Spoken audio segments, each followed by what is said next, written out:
Hello friends, अस्सलाम वालेकुम and welcome to reality stories. दोस्तों, 1974 में पाकिस्तान के शहर कसूर के पास एक गांव में एक बच्चा पैदा हुआ।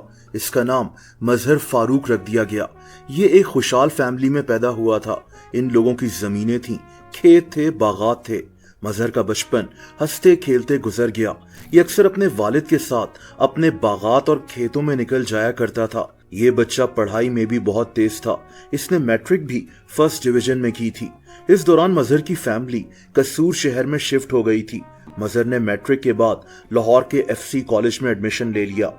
सब कुछ ठीक ठाक चल रहा था, लेकिन फिर एक अफसोसनाक वाकये ने मजहर की सारी जिंदगी बदल कर रख दी।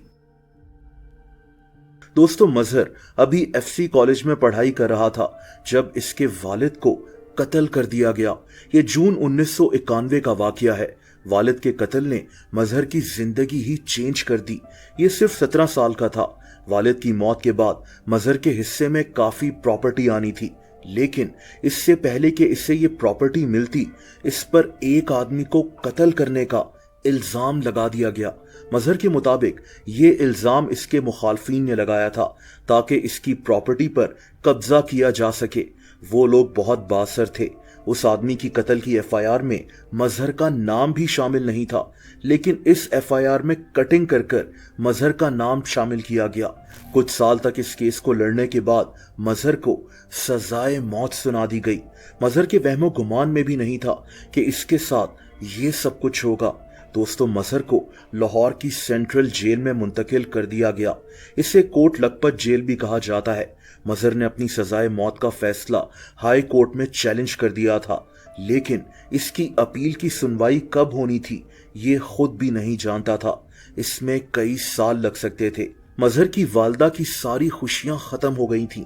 अपने शौहर के कत्ल का गम और अब जवान बेटे को सजाए मौत हो जाना। लेकिन मजहर की वालदा ने हिम्मत नहीं हारी। ये अपने बेटे से जेल मिलने जाती थी, मजहर को दिलासा देती थी कि सब ठीक हो जाएगा, लेकिन इनको खुद भी कोई उम्मीद नजर नहीं आ रही थी। बहरहाल मजहर को सेंट्रल जेल के डेथ सेल में रख दिया गया था। अब यही इसकी दुनिया थी। डेथ सेल के कैदियों को दिन में सिर्फ 1 घंटे के लिए हथकड़ियां पहनाकर बाहर निकाला जाता है। ये एक छोटी सी जगह होती है जहां कई खतरनाक कैदी एक साथ रहते हैं। मजहर की जिंदगी बहुत मुश्किल थी। इसके सामने कैदियों को पकड़कर एक जगह ले जाया जाता और इनको मारा पीटा जाता था।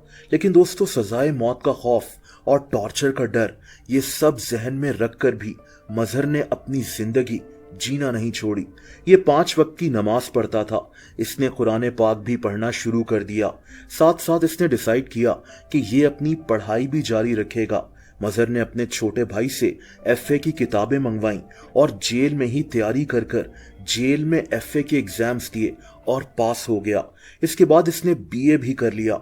लेकिन दोस्तों, मजहर के सामने हर वक्त अपनी मौत नजर आती थी। इसके साथ के कैदियों में से कई कैदियों को सजाए मौत मिल चुकी थी। खैर, वो वक्त आ गया जब हाई कोर्ट में मजहर की अपील सुनी जानी थी। मजहर को डेथ सेल में 11 साल हो चुके थे। हाई कोर्ट के फैसले से पहले ये बहुत खौफज़दा था। इसको शदीद बुखार हो गया था, लेकिन अगले दिन इसकी उम्मीद दम तोड़ गई जब हाई कोर्ट ने इसकी अपील खारिज कर दी। मजहर की सजाए मौत बरकरार रखी गई। मजहर के पास अब आखिरी chance supreme court of Pakistan में अपील करना था। ये एक तरह से इसका आखिरी चांस था। मजहर ने अब सुप्रीम कोर्ट में अपील दर्ज कर दी, लेकिन दोस्तों, इसकी अपील पर सुनवाई कब होनी थी मजहर नहीं जानता था। वक्त गुजरता गया और मजहर को डेथ सेल में रहते हुए 21 साल हो गए। सुप्रीम कोर्ट में इसकी अपील अभी भी सुनी नहीं गई। मजहर को लाहौर से अब डिस्ट्रिक्ट जेल शेखोपुरा में शिफ्ट कर दिया गया था। इस दौरान मजहर ने चीफ जस्टिस ऑफ पाकिस्तान के नाम भी खत लिखे, लेकिन कोई फायदा नहीं हुआ। मजहर ने अब फैसला किया कि ये आखिरी दफा चीफ जस्टिस ऑफ पाकिस्तान को खत लिखेगा। ये नहीं जानता था कि अब क्या होगा। इसके सामने हर वक्त इसकी मौत नजर आती थी। लेकिन दोस्तों, इस दफा मजहर की किस्मत ने इसका साथ दे दिया। इसके खत का चीफ जस्टिस ने नोटिस ले लिया। मजहर के केस को सुना गया और सुप्रीम कोर्ट ने इसके हक में फैसला सुना दिया। 21 साल बाद जाकर पाकिस्तान की सबसे बड़ी अदालत ने फैसला सुनाया कि मजहर बेकसूर था। इसने 17 साल की उम्र में किसी को कत्ल नहीं किया था, बल्कि जो डॉक्यूमेंट्स उस वक्त कोर्ट में पेश किए गए थे उनको टेम्पर किया गया था। मजहर को जेल से रिहा कर दिया गया। ये 25 नवंबर 2016 का दिन था। मजहर फारूक की रिहा होने की खबर उस वक्त मीडिया में भी चलाई गई थी। बहरहाल ये रिहा तो हो गया, लेकिन इसकी जिंदगी के 21 कीमती साल जेल के पीछे डेथ सेल में गुजर गए थे। मजहर की सारी जवानी गुजर चुकी थी। ये इस नाइंसाफी का सवाल किससे करता। दोस्तों, अच्छी बात यह थी कि मजहर की वालदा अभी भी इसका इंतजार कर रही थी। ये अपनी वालदा और भाई के साथ रहना शुरू हो गया। इसने एमए भी कर लिया और अब इसने वकील बनने के लिए लॉ पढ़ना शुरू कर दिया।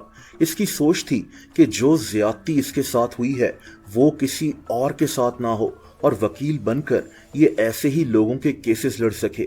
मजहर के मुताबिक ये बाइज्जत रिहा तो हो गया है, लेकिन 21 साल की जेल का टैग इसके साथ हमेशा जुड़ा रहेगा। मजहर की रिहाई के 2 साल बाद इसकी शादी हो गई थी। मजहर ने एक नई जिंदगी शुरू कर ली, लेकिन इसके साथ जो कुछ हुआ ये कभी भुला नहीं सकेगा। दोस्तों, अगर आप मुझे इंस्टाग्राम पर फॉलो करना चाहें तो उसका लिंक नीचे डिस्क्रिप्शन में मौजूद है।